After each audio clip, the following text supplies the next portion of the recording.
2015, les 160 coureurs, avec donc la formation du maillot jaune dans les premières positions. Il reste exactement 68 km 500. Et merci de leur réserver votre plus belle ovation. Les 160 coureurs qui sont maintenant roue dans roue sur le pavé glissant donc de ces Champs-Élysées, le 40e anniversaire des Champs-Élysées aux côtés du Tour de France. On rappelle la double victoire de Marcel Kittel en 2013-2014 qui va lui succéder. Et voilà, maintenant environ 1h30 de course parce qu'on imagine ça va rouler extrêmement vite.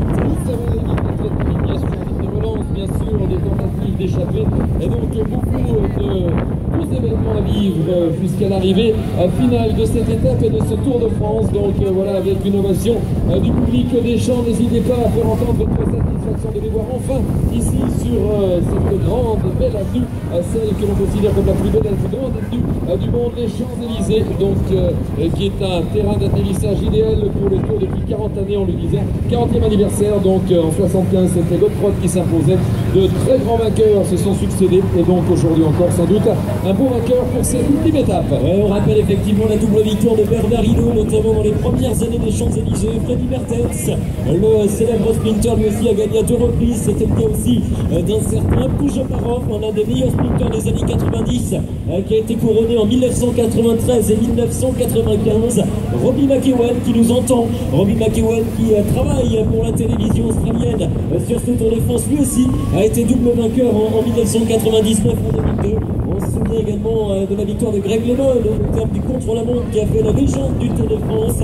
Il avait gagné le classement général pour seulement 8 secondes face à Laurent Fignon. On se souvient également des victoires dans les années 2000 de Jean-Patrick Nazon qui est tout simplement le dernier vainqueur français. Jean-Patrick Nazon, c'était au mois de ans.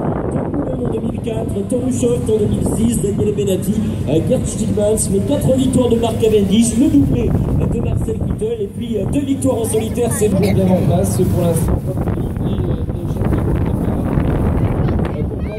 Premier tour. Et évidemment, mesdames et messieurs, on vous rappelle que l'on compte sur vous pour chaque passage les encourager et les applaudir, en particulier sur ce premier passage où on entend un collectif calme quand même. On sent bien que les choses vont se préciser dans quelques kilomètres. Et on a bien l'occasion de les voir de près et de très près. Même les équipes, évidemment, notamment les 160 pour leur escapé. Actuellement, après ce Tour de France, au temps de l'émission, qui compte aujourd'hui. Merci de nous réserver les applaudissements.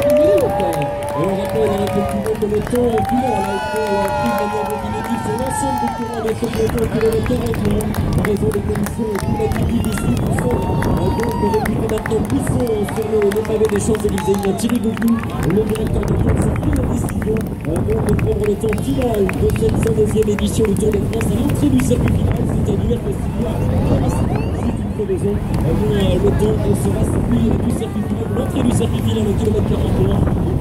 Pour le classement général, celui-ci n'évoluera plus. Christophe Aflot pourra de manière logique conserver cette unique jaune des vainqueurs du 102e Tour de France. Voilà, il recevra aussi un autre maillot, on en reparlera bien sûr tout à l'heure. Voilà, et bien ça continue bien sûr avec la renaissance des Champs à l'instant même. De l'autre côté, bien sûr, une renaissance de l'Arc de Triomphe en direction de la place de la Concorde, alors qu'il y a quand même Kreuziger véhicule une crevaison, Damien, visiblement, donc du team Christophe Saxo. Donc Kreuziger qui n'a pas été de pression, mais il est aussi bien chanceux au niveau des techniques. Romain Kreuziger qui avait pris la 5e place du Tour de France il y a 2 ans, c'est le lieutenant d'un certain Alberto Contador. Alors qu'à l'image, on retrouve notamment le maillot jaune et le maillot vert, Chris Froome et Peter Sagan. Et on va parler beaucoup du Slovaque en fin d'étape. On rappelle que celui-ci, on lève aujourd'hui le 4e maillot vert consécutif de sa carrière. C'est un petit record, en tout cas il se rapproche du grand record comme signé l'Allemand Eric Zabel. Et Peter Sagan qui a la particularité depuis 2 ans de remporter le maillot vert sans gagner d'étape.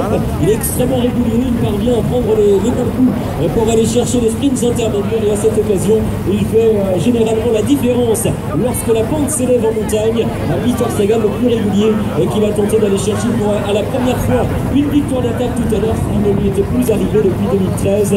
Lui qui compte cette année tout de même 10 top 5 et 5 places de 2e. Quel bilan pour le maillot noir, le Slovaque Peter Sagan. Il est présent depuis